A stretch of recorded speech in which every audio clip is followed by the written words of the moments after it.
Errors in MI instrument. इस lecture में हम मूविंग आयरन इंस्ट्रूमेंट में होने वाले एरर्स के बारे में डिस्कस करेंगे। यह lecture moving iron instrument topic का 4th पार्ट है। फॉलोइंग एरर्स में occur in MI instrument. MI instrument में निम्नलिखित एरर्स हो सकते हैं। पहला है फ्रिक्शनल एरर। जैसा हमने पीएमएमसी इंस्ट्रूमेंट में डिस्कस किया था कि फ्रिक्शनल एरर टॉर्क और वेट के रेशियो के इन्वर्सली प्रोपोर्शनल होता है और torque weight ratio is low in MI instrument as compare to PMMC.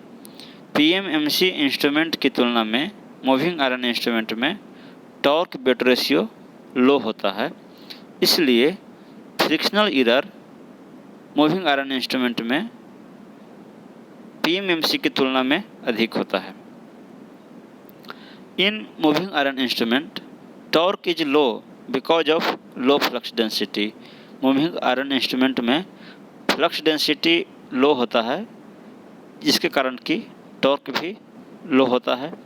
And weight is more because of iron piece, और आयरन पीस यूज होने के कारण वेट ज़्यादा होता है। यानी पीएमएमसी इंस्ट्रूमेंट में टॉर्क कम होता है और वेट इसका ज़्यादा होता है, यानी टॉर्क वेट रेशियो आपका कम होता है और टॉर्क वेट रेशियो कम होता है, इसलिए फ्रिक्शनल एरर अपेक्षाकृत ज़्यादा होता है। सेकंड है temperature error. This error is present in MI instrument, यानी मूविंग आयरन इंस्ट्रूमेंट में टेम्परेचर एरर भी प्रेजेंट होता है। To reduce the temperature error, constantan material is used in making the shunt and series element.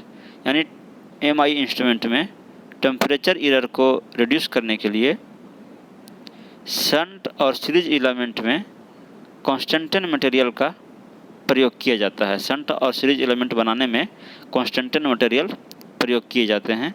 Shunt और series element जो है वो instrument के रेंज को एक्सटेंड करने के लिए लगाए जाते हैं। तीसरा है frequency error. Frequency error is present in MI instrument. MI instrument में फ्रीक्वेंसी एरर भी प्रेजेंट हो सकता है। To avoid the frequency error in MI instrument, the time constant of shunt coil should be equal to time constant of the meter। यानी moving iron ammeter अगर है, moving iron ammeter में frequency error को reduce करने के लिए जो metre का टाइम कांस्टेंट है और जो शंट का टाइम कांस्टेंट है इसको इक्वल रखा जाता है। टाइम कांस्टेंट इंडक्टेंस और रेजिस्टेंस के रेशियो को कहा जाता है। तो जो मीटर है आपका, तो मीटर में भी रेजिस्टेंस होता है, इंडक्टेंस भी होता है। तो इसमें एल और आर का जो रेशियो है और जो शंट लगाए जाते हैं अलग से रेंज एक्सटेंड करने के लिए, तो इसमें जो इंडक्टेंस और रेजिस्टेंस जो होते हैं तो इसमें इसका टाइम कांस्टेंट एल और आर का रेशियो और मीटर का टाइम कांस्टेंट यानी एल और आर का रेशियो कांस्टेंट रखा जाता है, सेम रखा जाता है फ्रीक्वेंसी एरर को कम करने के लिए। In MI voltmeter a capacitor is connected across series connected resistance to make the reading independent of the frequency.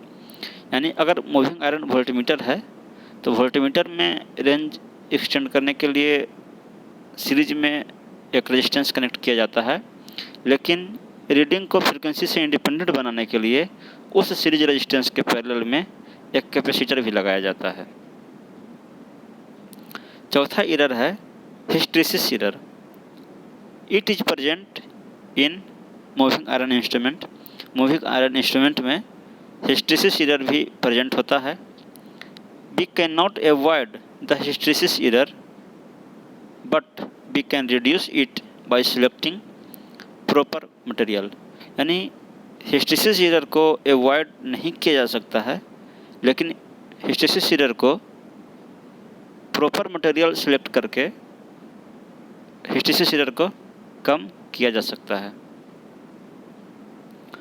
Extreme magnetic field error due to extreme magnetic field is more because of less flux density.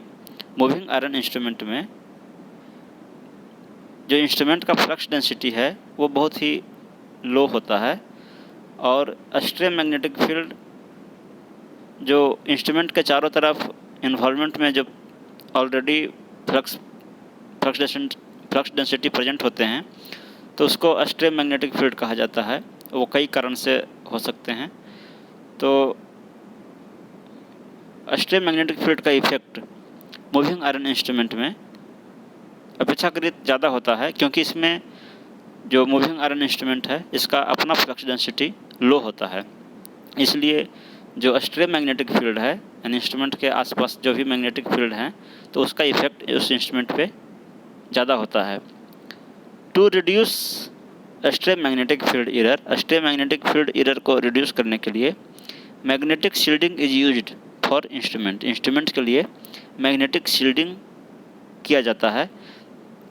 उस instrument का, moving iron instrument का magnetic shielding करने से बाहरी जो extreme magnetic field है उसका effect उस इंस्ट्रूमेंट के मैग्नेटिक फील्ड पे नहीं होता है। अब हम लोग डिस्कस करते हैं मूविंग आयरन इंस्ट्रूमेंट का एडवांटेज क्या है। पहला एडवांटेज है रोबुस्ट कंस्ट्रक्शन एंड रिलेटिवली चीप, यानी कंस्ट्रक्शन इसका बहुत ही सॉलिड है, कॉम्पैक्ट है, रोबुस्ट है, और permanent magnet moving coil instrument की तुलना में यानी PMMC इंस्ट्रूमेंट की तुलना में यह चीप है, सस्ता है। दूसरा एडवांटेज है suitable for both DC and AC, यानी मूविंग आयरन इंस्ट्रूमेंट का उपयोग DC current as well as AC current या DC voltage as well as AC voltage के मेजर के लिए सूटेबल है ये। तीसरा जो एडवांटेज है कैन विथस्टैंड ओवरलोड मोमेंटरीली, यानी मूविंग आयरन इंस्ट्रूमेंट कुछ क्षण के लिए ओवरलोड को भी विथस्टैंड कर सकता है, सह सकता है। डिसएडवांटेज क्या है? पहला डिसएडवांटेज है कि scale of the instrument is not uniform. Moving iron instrument का जो स्केल है वो यूनिफॉर्म नहीं होता है, एक समान नहीं होता है, क्योंकि जो डिफ्लेक्शन है वो इसमें करंट के स्क्वायर के प्रोपोर्शनल होता है। दूसरा जो डिसएडवांटेज है it is affected by extreme magnetic field. Extreme magnetic field यानी बाहरी मैग्नेटिक फील्ड के कारण इस इंस्ट्रूमेंट की रीडिंग में प्रभाव पड़ता है because of low flux density range, क्योंकि इस इंस्ट्रूमेंट का जो अपना फ्लक्स डेंसिटी रेंज है वो लो होता है, और वो 0.006 से लेकर 0.007 इस ऑर्डर का फ्लक्स डेंसिटी होता है, जो कि PMMC इंस्ट्रूमेंट की तुलना में ये बहुत लो फ्लक्स डेंसिटी है। तीसरा जो डिसएडवांटेज है हिस्टैरिसीस एरर इज प्रेजेंट। इसमें चूँकि ये AC करंट को भी मेजर करता है, इसलिए इसमें हिस्टैरिसीस एरर भी प्रेजेंट होता है। चौथा जो डिसएडवांटेज है it is not a very sensitive instrument. PMMC instrument की तुलना में MI इंस्ट्रूमेंट कम सेंसिटिव होते हैं।